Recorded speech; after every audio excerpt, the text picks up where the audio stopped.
seems to be the name of this series. Getting that early advantage is so important. So let's see how things shift as Top Esports choose to remain on the blue side. And now the Azir banned away the Taliyah. Again, we're going deeper into the mid lane champion pools. We've got some creative Caps picks. gets targeted more. Yeah, LeBlanc now taken away as well. I think good news for G2 that they were able to win, especially against the Kiana from Kanavi. I think Rob highlighted it on the desk as well, but taking away some of these more niche picks that can often be difficult to play against when you don't see them as much domestically is a big win in the context of Fearless. Jarvan, I think, is a very important jungler in Game 3 especially, because when we think about the most meta, the most potent, the most effective early game junglers, I feel like Jarvan raises very high on the list, and I imagine both these junglers will want to get their hands on the pick. But is it something that's worth first picking? Is it safe enough to pick this early in the draft when we know that especially a team like G2 has so many creative options? Yeah, I usually like seeing at least one immobile carry for the opponents to lock in, to then be able to use it. But as you say, Kanavi has been insane with this champion. Definitely very, very scary if they decide to early pick it. Of course, Kanavi's been very scary on a lot of champions. That he has, but you highlighted Jarvan, his most played in Split 3/Summer. And a lot of the mobile AD carries, you know, off the board. Well, Ezreal is the biggest one, right? Kaisa as well, yeah. so. Yeah, Trundle is still available, so that one's definitely pretty high priority. Sion also up, which means we may be in a situation where, you know, an early Trundle denies or at least warns against an early So Sion. this could be the Kled Trundle type of draft that we could see from G2, depending on how confident Top Esports is to blind pick the Sion. And I think picking the Trundle is a really smart adaptation, because then it deters the Sion pick away from G2 and it still allows Top Esports to get it for themselves. G2 is an awkward position to be in, right? Sion has been so consistently high value, kind of, unless you can 100% shut him down in the early game, which is technically what TES did to G2 in that first match in Swiss. This is a champion that feels kind of this inevitable front line that will be hard to deal with, but with a Trundle locked in, G2 may be forced to give it away. Poppy also got through the bans this time around, so as we progress and we start to see, you know, dash carries actually picked up, gonna have to remain cognizant there, see if they decide to get that powerful pick. All right, we get a pushing bottom lane here. And it seems like the read that you had, Vetty, talking about pushing lanes, lane dominance early on, and this could be big. Locked in, cast your minds back, 2024 MSI. It was Yike on this Ivern. Double 80 carry compositions for G2, and Top Esports helpless from minute one. Cast your mind back a few hours. We were in the back room saying, wait, does Skewmond play Ivern? We were going back to the logs. Yeah, he's got a few I mean, I was just going to pretend we knew that. I wasn't going to go back to like, wait, does he play But it? I mean, I didn't expect it in Game 3. I saw that Trundle and my instincts immediately went to, I think Ivern could really be good here, just because it facilitates this idea of a strong pushing bot lane. But I don't think Top Esports have responded poorly by going for the Ezreal Karma. They've gotten a bot lane duo that can look to match this Caitlyn with good range, good safety, and good wave clear. Ivern is one of the champs that's always so annoying for Trundle, though, because it does have so much safety that can lock him up. Now, if you are an OG fan of Labrov, you love to see this Thresh. If you are a 2025 fan of Labrov, it's been cursed. Multiple high-pressure LEC finals in clutch games, the Thresh was brought out. It failed catastrophically. Not entirely because of the pick, but this is a massive sign of confidence for the G2 support, and we're going to have to see if it pays off. Wow, okay. A lot of trust being given to Labrov. He wants to play a champion that he is extremely comfortable on it. He has a long history on it, and we'll see how it performs. Where are you on that scale, Vedius? Pessimistic. Okay. I think that Thresh is just kind of a bad champion, if I'm being really honest. That's my guy. That's my guy. Yep. And I think that Karma just has so much poke. The problem for G2 right now is the lack of lockdown, I feel like, that they need for a champion like Ezreal. And for Top Esports, I think that they just want to try and stack up the range. They want to make it as difficult as possible for G2 to close that gap. The question is, what direction do they go? I think removing the Sion is a good adaptation. The Jack's a comfort pick for Broken Blade on the top side, also removed from Top Esports. And you can see how the approach, G2 trying to remove some of the more traditional standard meta things that can just be synonymously strong with a lot of what Top Esports already have. Top Esports really targeting some of these comfort picks, the LeBlanc, the Jax. I wonder what else to look to try and remove from G2's pool. Yeah, I mean, TES are showing pretty dang good poke comp, and so poke comps are worried about the hard engage, so Kled definitely makes sense with all those Kled comps that G2 did run. But Trundle Pillar with Karma and Ezreal is like a shooting gallery of poke damage towards the mid game. See how effective they can be with it. Root Collars and Death Sentences from the side of G2 are pretty easy to dodge when you've got the extra speed that TES have. Nope.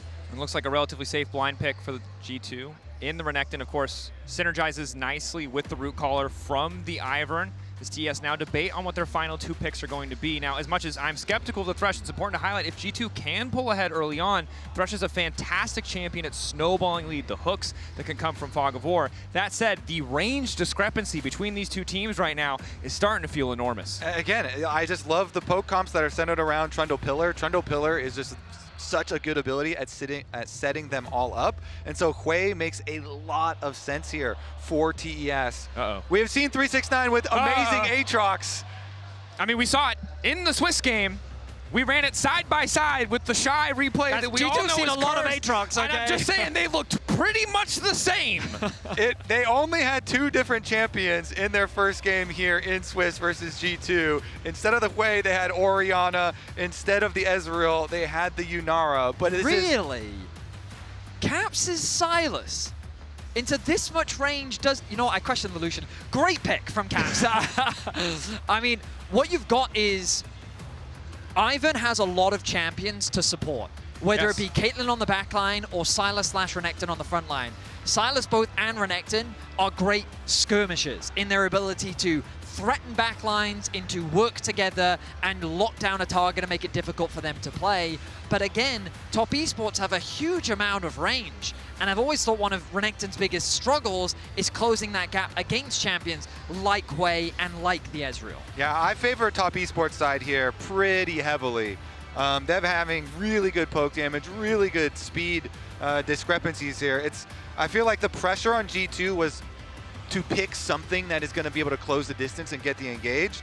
And that is going to be difficult for them to accomplish. They have the Sylas, they've got the Renekton, the Root Collar. Still going to be so hard for them to get on top of these key targets. And again, game 1, all about early domination. Game 2 for G2, the same, through that Lucian Bard. Game 3, the advantages in lane have often been the key component of who comes out on top. It has not been about late game scaling or team fighting. It's been about massive early leads, and G2 may need to find one again if they want to fire back in this game 3. 1-1, game 3. After the first game, the hope died a little bit for EU fans, but then G2 bounced back, and we find ourselves in a tense series. Winner of this will go to match point. Will be one step closer to the semifinals at Worlds, while the other will fall further behind and closer to being sent home. G2 with position on the bot side of the map. We have to bear in mind the split map. Both AD carries want the support of their junglers. They'll be contesting for that push, and we'll see if either side try and fight for early enemy jungle control. Let me remind you, in the game in Swiss that they did play, Kanavi absolutely ran the early game with the Trundle. He had really good pathing down towards the bottom side. He helped out JackeyLove with the dive, and so it's kind of a flip of what G2 just did to them. We'll see which team can pressure on the bottom side. If this Ezreal plus Karma poke damage is going to land in the early stages, then it should be TES here setting up for a similar game plan. And it is important for TES to find those early leads, because as much as they have the range advantage, G2 have a lot of CC. They have a lot of tools. If they find a lead, make it very easy for them to play out the fights. TES need to be clean on the movement, need to pick the right angles. Early lane should favor them. Rob obviously can get early access to the death sentence, but Karma Ezreal, I mean, it's been an oppressive 2v2 for 10 years of League of Legends at this point. Labrov needs to mitigate the incoming damage.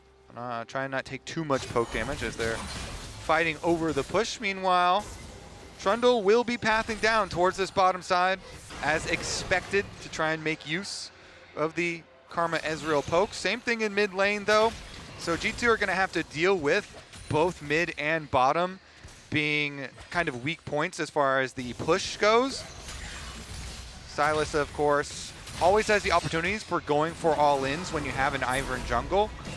And that's the one thing Creme does have to be a little bit careful of.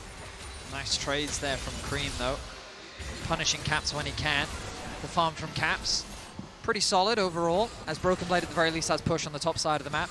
Those hooks from Labrov, there's going to be one going wide, and that gives that bot lane that extra push. Also remember how quickly Ivern clears. So first clear, you always have to be worried about the Ivern early move, because you do have this extra time over pretty much all other junglers with the super quick clear, and he's going to use that time to go towards mid, as we were talking about, trying to help Caps out, maybe with a possible all-in. Instantaneous fear. Good use of the despair from Creme just to make sure the Caps is forced back. Does allow Caps to, at the very least, push out the wave, get a moment for himself, but Kanavi now looking to punish. Creme still moving in. Root Caller going to hit. Who doesn't quite connect. G2 are able to walk away, but obviously playing a little bit on the edge there because Trundle can do so much work in those early skirmishes.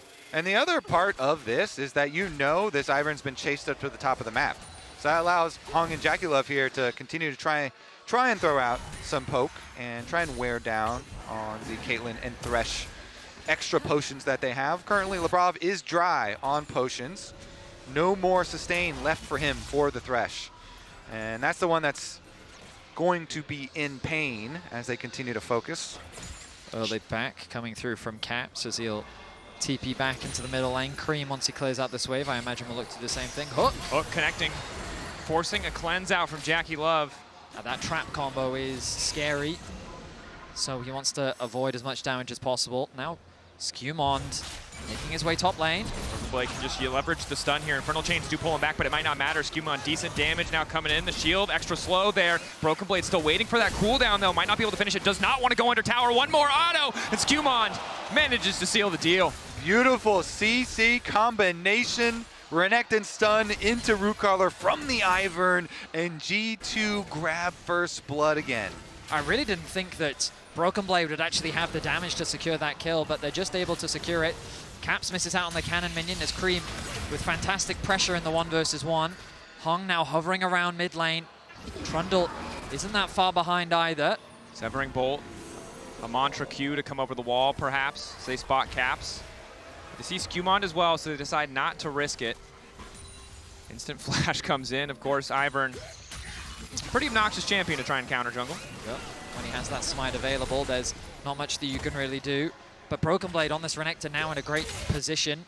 We know that when this champion gets a little bit of a lead, it becomes very difficult for his lane opponent to reclaim control over the wave. And so getting that Renekton ahead early, a nice advantage for G2 that should set up Broken Blade for success. Yeah, if G2 can get their front line ahead, having the empowerment of Ivern, then they can really bully this TES squad. Something they have to be very careful of. Again, they get the resets right back out. You get the early Dark Seal plus your Lucidity boots here. So Skewmond definitely set up to make some of these counter plays. If him plus Labrov can clear out the vision through River to allow these roams back and forth. Hansama, flash forward from Hong, looking to lock him down with the root and still manage to connect as Kanavi moves in. That's the pillar locking in as well. JackeyLove's W going a little bit wide here as Hansama tries to back out with the lantern, denying the play. Labrov ready to body block as well as Creme is moving forward, has access to the ultimate, the spiraling despair. Labrov still frontlining Skewmond, the shields. Not gonna keep him standing for now. Labrov is forced to flash away. TES with control of the bot side rivers. There's an all-in top. Dominus already used by Broken Blade. 369 on the way out with the Whirlender. Should just be able to walk it off. That priority on bottom lane, though, is going to result in full river control for TES. Kanavi goes off of the dragon to look towards mid instead, but there's no flash on Labrov. Kanavi now level 6. Caps level 6 as well, moving in right into Creme. Might be able to find the 1v1 as Kanavi now starting to run. Caps can just take the ulti away and look to finish the kill. Kanavi forced to use the subjugate to stay standing. Creme debating if he wants to commit to this, but it's Hong and JackeyLove on the way in. Caps, quick dash out with the abscond. We'll just be able to retreat, but both sides fishing for these angles, looking for these plays. I really thought Caps would commit harder, but he has much better map awareness than I do, realizes that the bot lane of Top Esports is ready to collapse. They can probably collapse quicker than he would be able to get that kill and get out. So instead, G2 choose to disengage. A lot of respect being shown towards Top Esports. He's going to steal the Karma ulti just to connect the Mantra Q to interrupt Creme's base. Nice little play there from Caps. He's not really going to have much mana, though. This cannon wave going to force Creme to stick around for a little while longer, as it's actually bought time for Hansama to make his way towards mid. Labrov going to use the Lantern to bring Hansama into mid lane that much faster. Only looks like a single melee minion. Not even that will get denied, so good lane assignments from G2. Good use of the Lantern once again. It was a scary situation in the river there, hung with great awareness that tether range, as long as he flashes early enough, Hansama wouldn't be able to escape from. And in conjunction with Kanavi, it was so close to getting a big kill onto Hansama, but as you highlighted, Dracos, the use of this Lantern, something we haven't seen, it feels like in years, coming to full effect here in Game 3 of this best of 5. And the other big thing is, while Thresh can be a very feast or famine champion, if you're the team who gets to set up first, he can feel so powerful. Yeah, same thing for Caitlyn and the Caitlyn traps. Nice little brush line here is going to allow the quicker stack up as well. Lantern safety is still there. Nicely done from G2. All 3 grubs acquired. A bit of a misplay there, though, as Hansama and... Broken Blade. Just the cleanse out of JackeyLove, but both Skewmond and Hansama were in awkward positions there. Skewmond loses his flash as 369 ulties. And then they're traded. Infernal Chain's miss, and 369 doesn't want to push any further. Cap's going to quickly get away to safety. Has the TP available very soon. Keep your eyes on the minimap, though. The rotation is going to come through from G2. This time around, it looks like they want to send Caps back to mid. They want to have Hansama go and catch that top wave. Dragon, it seems G2's more than happy to concede, as 369 is now fighting up against the G2 bot lane. In respect to Broken Blade, this man is clearly very comfortable getting the short end of the stick, as he now likely has to lane against the Karma Ezreal, but instead, Top Esports don't want to stick around, don't want to push any advantage there, instead want to match lanes with G2. It's a moment of indecision. They did start the recalls, but they will now opt to stay in the bottom lane. Hansama and Labrov do their best to pressure 369 out, try to maybe get some of these plates down. Kanavi hovering the bot side of the map, knows that JackeyLove and Hung are in a position to get ganked, but also gives him an opportunity to invade. Subjugate available. Skewmond in a position to cover the dive if they do opt to go for it. Laying down the brush. Using the shield to keep Broken Blade topped up. Yeah, should be able to just grab the dragon there for TES. Top side getting some turret plate money as G2 continue to reapply pressure, though. I think Top Esports know that with the pressure they have in bot, the wave clear they've got in mid, this should be an uncontested objective. Ivern hovering around mid lane means that 369 shouldn't feel like he's in too much danger. Hansama and Labrov will just fish for poke, and you can see the Ezreal ultimate as well. Coming through the top lane, trying to thin out that wave, also threaten G2's bot lane in the event of the dive, but Hans is more than happy to just play for plates right now. And despite a difficult first few levels, right, where JackeyLove and Hong are able to put all that pressure down, Hansama and G2 have been able to bring themselves back in this game. It's a 200 gold advantage, but perhaps a bit too keen to take away some of these camps. Labrov is there with the Lantern. Can it get him out this time? The answer is no. Skewmond gonna fall, but gonna move with the fancy footwork just in time for JackeyLove to snipe out the kill. The triple wards dropped, plus extra bodies on top of the Lantern. Good luck clicking that thing. Zoom in all you want. Skewmond takes his own root collar into his death at the Gromp. Yeah, really a big misplay there from Skewmond. He doesn't respect Top Esports' likelihood to swap to try and match this bot lane. And he ends up getting punished for it. Hung in a great position. And for now, Top Esports, they have advantages in terms of gold on the bottom side of the map. JackeyLove picking up that kill, very valuable for this Ezreal as he continues to work towards that Trinity Force. While Broken Blade does have a decent individual lead, 300 gold, 369, now level 9. Big break point for the Aatrox. Maximum rank of the Darkened Blade allows him to just essentially spam it infinitely. Individual matchup is going to be a bit more difficult, and G2, we know what they can do when they find those root collars. They have this short-range composition if they get the setup, but it's still hard for them to find those angles if they're not pushing out these waves first. However, Hansama remains a thorn in the side of TES in the top lane. JackeyLove not in a great position to all in, and so just has to accept being pushed in. You'll notice an experience difference being built up between the two supports. Labrov, a few more minions, and that will give him level 6. There it is now secured, but Hung has spent a lot of time hovering around JackeyLove to get what farm he needs. Kanavi running into Skewmond. Pillar not going to stop too much here. Skewmond just lays down another brush to keep the vision. Waiting now in the darkness, JackeyLove. Oh, have to be careful here. Labrov, the threat range, gonna risk the blind hook. Instead, knows that if they reset, they'll be able to fast push this top lane out and very likely take down this tier 1 tower. Looks like it. I don't think there's much that Top Esports can do as they need to get the reset through. The objective's in a bit of an awkward spot as the first dragon was taken very late. Herald actually going to spawn before that second dragon. 2 minutes away. I imagine both teams will set their sights on it. TES hitting their double Trinity Force spike for both Trundle and Ezreal at the moment as well. With these first item completions starting to come in across the rift. Kanavi little hover here shouldn't result in too much, but maybe Creme can get a little bit of extra pressure. Creme happy to have an individual gold lead. I guess the question, gentlemen, is if we go late, we said earlier the range advantage for TES would be hard to deal with. Is keeping it this close favorable for TES? I mean, I just feel like it depends on, are G2 going to be able to land some of their single target CCs? You know, they have the Sylas stun, they have the death sentence, they have Renekton flashing in and single target stunning somebody. And then Caps, if you're looking at him stealing an ultimate, is he going to, you know, try and steal a Hwei ultimate to try and make use of the big AoE slow? TES, I feel like they should be able to just keep up pressure. And they are at least going to trade top side for bottom side pressure.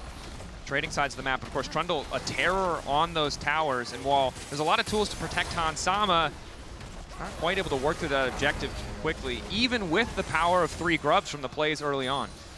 And I think Top Esports want to keep this going. Even with the grubs advantage that G2 has, they're going to commit to the recall. Broken Blade really can't afford to approach the wave. He has his ultimate to try and protect it, but Creme is on his way as well. TP committed. Creme first on the move as well. I think sees the TP and all of TES just call the play off. Labrov still looking for a bit of a hook here, but just posturing. Not going to be able to find the angle. TES playing really well on that side wave to force G2 to respond. And a nice catch from 369 as well. He's already going to get the push out. G2 have committed 5 members to the top side. They wanted to use the redemption to interrupt the back, but the prediction of where they were didn't quite come through. This should be an easy cross map for Top Esports as 369 will be able to secure that tower. The problem for 369 is hook. He doesn't realize that there are 3 wards on the bot side of the map. TP is available for Caps. TP is about to come up for Broken Blade. They could look for a very deep flank to get a collapse onto 369. It's also 20 seconds away from that Mountain Drake. TES were able to grab the first cloud. Instead, G2 happy with the Herald. See if Caps wants to burn the TP down to this bottom lane tower. Instead, it seems like he'll be happy to catch the wave wherever it's at. TES, though, see an easy angle to set up around this Drake. G2 aren't going to have any bot prio. It will be difficult if they want to contest this. I think more likely that they just give it away. Yeah, I think it's the trade. My question is, are they going to try and send 3 people towards Creme at the moment? Do we have Labrov like looking over the side wall here to see if they can pressure this Hwei? I will say that XP going the way of Top Esports right now, mainly because 369 has spent so much time isolated in the side lane. Creme doing the same. They both have about a half a level lead as G2 pushing this top wave in with the Heralds. Not much the Top Esports can do to stop it. Ulti onto Broken Blade. Caps has to be so careful here. He is completely isolated from his team. And of course, when I say that, that means that he has to fight. Playing on the edge. Labrov obviously moving into the mid lane, as is Han Sama, but Han Sama has to be careful not to step too far forward. Has Skewmond to protect him, and not just 1 redemption, Vedius, but 2 ready to go. That said, TES, I think, pretty okay with this trade. Obviously, they had already lost the Herald, so losing a tier 2 on top of that isn't unexpected. Are still able to get pressure bot as well as the second Drake. There's going to be so much healing and shielding in this game with the setups here. Question is, are they going to be able to keep people in long fights? I mean, the fights are the part I'm most interested about, you know? Like, please fight.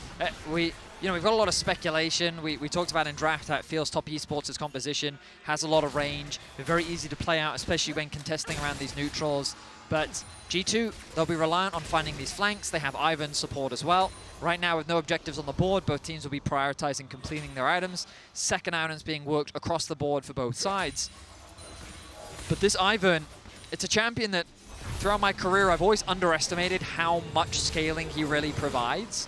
And often we see him paired alongside other enchanters or engaged supports even. But I'm just thinking about Caitlyn with an RFC with an Ivern on top.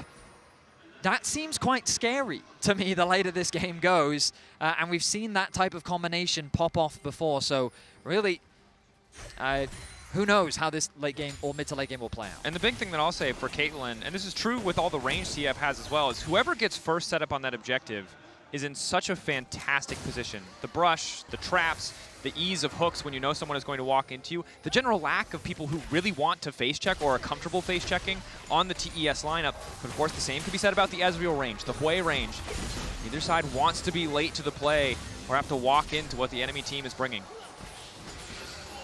It's also in these mid games where G2 is the type of team. I mean, we saw it in game one where they can just get caught. You know, because right now there's no real objective to play for. Mid is not an easy objective to siege on. And so I'm very cautious about how G2 play the map right now, because your priority should just be soaking up as much farm as possible. Caps is slow pushing bot wave to scoop as much farm as possible. He knows he doesn't need to push because there's no need. There's no objective that he needs to be present for. There's nothing that he has to go and force. Meanwhile, on the top side of the map, Creme is just going to quickly clear out that wave so they can get it to reset off, and I imagine work towards that second item. Yeah, and Caitlyn is happy to work to really end game crit builds and fully fill out. You know, Hansama definitely has a lot of potential as all these crit multipliers do start to come in, and they can progress. You can put up the extra brushes, you know, for him to headshot from as well, and all of the healing and shielding that they have to kind of kite backwards. He can become this Caitlyn turret as we progress deeper on into the game. 369 potentially caught out on the side, immediately going to use the World Ender as Caps tries to chase. Flash away from the abduct. Knows that if that single piece of CC hits, that Daisy very likely means there's nowhere else to go. So Flash and ulti burned from 369, 32 seconds ahead of that Otacon spawning. I would be surprised if these teams immediately try to force the Otacon, but that Dragon looks like a juicy target. 369 with his Flash unavailable could be the target of an unsuspecting pick. And now he has to be so much caution on the side lane. That vision control on the bot side of the map very much in favor of G2, but the opposite is true for top esports on the top side. Good river control, wards littered, making it very difficult for G2 to see anything, and that's giving Creme the safety to push out that top wave as well. He's pushing as deep as he can. That top tower, remember earlier, took a lot of damage, but now he has to back away. Hung heading up towards the top side, providing more information and vision. Kanavi just going to start this one off. They still have no vision control here through the tri-brush. There we go. Now they're going to take it away, and of course this is the difficulty for G2, is who face checks into Creme, into JackeyLove. Kanavi already pulling the Otacon back, doesn't want to be too close. Caitlyn's backing, they have no idea. Now they suspect TP coming in from 369. Might not have Flash, might not have ulti, but there to back the team up on the objective. If they don't have Caitlyn, they cannot fight. So the timing window here for Hans walking back is just going to be too slow. This is for sure just TES objective. And credit to TES, recognizing the strength of their own composition, that they had enough control on top side to go for it, not waiting for deeper vision, happy with just that tri-brush. Yeah, I mean, just fantastic setup. Completely suffocate the vision from G2, have full control over the river, and then they use the mantra E to speed through the river, head straight towards the dragon. G2 is just watching from the top side after the Otacon has already dropped. Kanavi's going to be cheeky and even look to steal away the blue buff, and I think he's going to get it. Skewmond in no position to respond. Likely the third Drake to TES immediately following. This could be the fight. Broken Blade's going back to buy. Caps on the side, but spotted out by TES. Knockup is good from 369. Lantern going to pull him back. Decent ulti coming in from JackeyLove. Redemption getting those health bars right back up. TES pull away from the Drake, but Kanavi wants to fish for more. Pillar down in the mid lane, won't have much effect. Hook connecting onto Hung, but Labrov stuns himself to throw it down, and it's a severing bolt from the skies to knock him down. Caps will fall as well as JackeyLove fearlessly shifts forward. The JackeyLove engage. He will arcane shift into your face, and they take down Labrov, they take down Caps, and they will take down the Dragon. Top esports are playing with their range flawlessly. G2 cannot approach at all. They suffocate G2 away from the vision, they take apart their HP, and they catch Caps out of position. And this is why we thought this Thresh could very well be a liability. You can just Arcane Shift right on top of him as long as you have confidence to dodge the hook shot. But it started out with Caps being the one that was a bit of a liability here. No flash, chunked out, so they know Sylas is out. This is our opportunity to just pounce. Labrov, he's looking for a hook. He does connect it onto Hung, but then it's an easy chase down from JackeyLove and Creme. They secure a pick, they convert it into another one. And again, like, the question comes back, how does G2 even really start these fights? And the way is, they have to be on the objective first. They need to be the ones forcing their opposition into them, controlling that space. But they haven't been able to do that this game as Top Esports goes to Soul Point. Can they find a surprise pick? Root Collar over the wall. Broken Blade immediately going to stun him. So much damage. Barely gets a chance to push the sub to gain. And likely still going to fall. The shutdown is there. 369 running, but the second Root Collar crucially does not connect. So G2 going to be happy with that single pick. TES can push mid as a countermeasure, but honestly, yeah, whenever you're in doubt, go into the enemy jungle and look for a pick. They do find at least one here. Some money back getting Kanavi, but it's a little bit late. Also able to grab the flash, using the Daisy to siege the tower here, but without more threat onto Creme, pretty effortlessly deletes these waves. Daisy gives them a few more autos, but Hansama can't afford to stick around, so the tower low, but they're not going to be able to grab that additional gold. He can't finish that one off, but Creme quietly been farming away this game. He has a 1.1k gold lead over Caps. The Horizon focus giving him all that extra damage. Ezreal ulti not going to interrupt any backs, but this Ezreal just continues to get stronger. Appropriate, given the skin. And I want to go back to what you said earlier, Betty, because you called out something that I think we haven't seen yet, which is neither side getting picked off too much. I think arguably Labrov's hook did catch him. And now it's eyes on G2 because they can't, if anyone gets caught on the side lane, the Baron is gone. But the scary part is TES have so much control over the mid lane in this pit that they might not even need to push that far. Caps is on the long flank. Is this a good one or is this a bad one? Caps up to the side. Subjugate going to keep him healthy for a damn long time, but hasn't used it quite yet. Redemption going in to heal him up as well. Extra shielding for the trigger seed, and down goes Daisy. G2 bully their way into the river, using the flank of Caps. Well, they will get a bit of vision for themselves. Caps is going to go back to top lane to push out that wave. Broken Blade is even rotated up. He doesn't have his TP available, so he's wary of a fight breaking out. Caps is still fishing, though, as he clears out that ward. G2, they're just kind of looking for picks right now. Of course, that mid wave is such a difficult one to siege. I'd be shocked if they just started off the Baron. But Broken Blade now going to go back to bot wave. G2 have to retreat because he does not have that TP available. Caps does get the ulti out of Kanavi. Had already burned the flash before. Caps' flash will also be up soon, so potential summoner spell advantage for the side of G2. I mean, a much slower game than what we've been seeing so far in this series, but a very well controlled game from Top Esports. Their objective control has been incredible.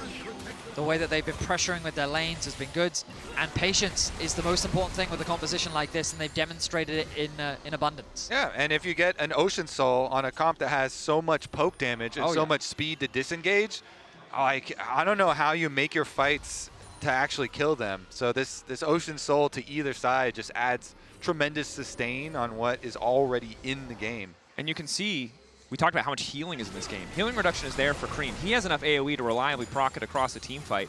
G2's only bit of healing reduction is on Broken Blade, and doesn't really, unless he's in the thick of it, isn't going to be proccing at a lot of those crucial targets.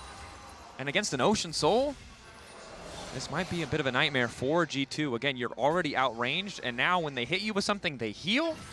That's just not a great position. I mean, I'm personally very worried about a Hwei level 16. You get the extra rank in that ultimate for Creme, and the team fights are just so hard to play for everybody except for Hansama, because the rest of G2 are going to be clumping.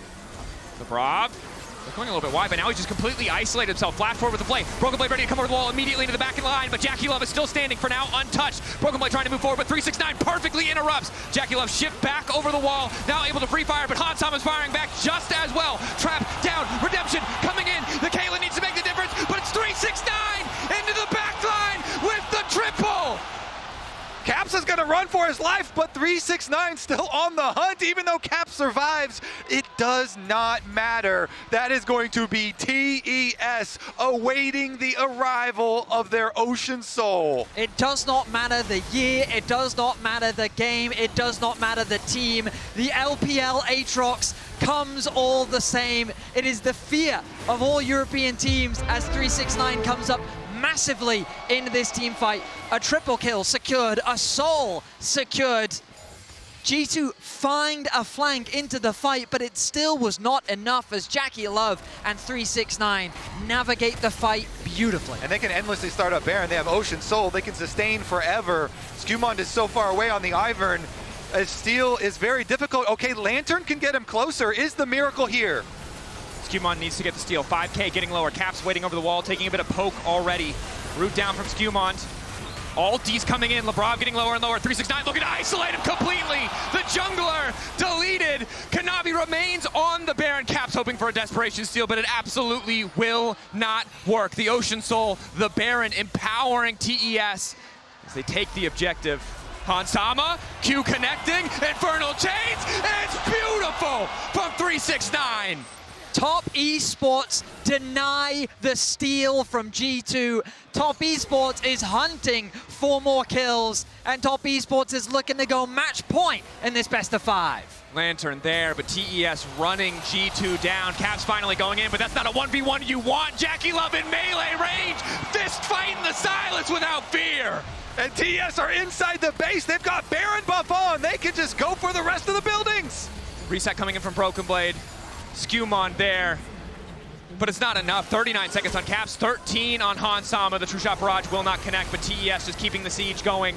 One tower to fall. Broken Blade marked up by the Spiraling Despair, trying to hold on to the mental in the final moments as the last member of G2 falls. Hansama there just in time to watch TES move on to match point, and they're making it personal as they take him down.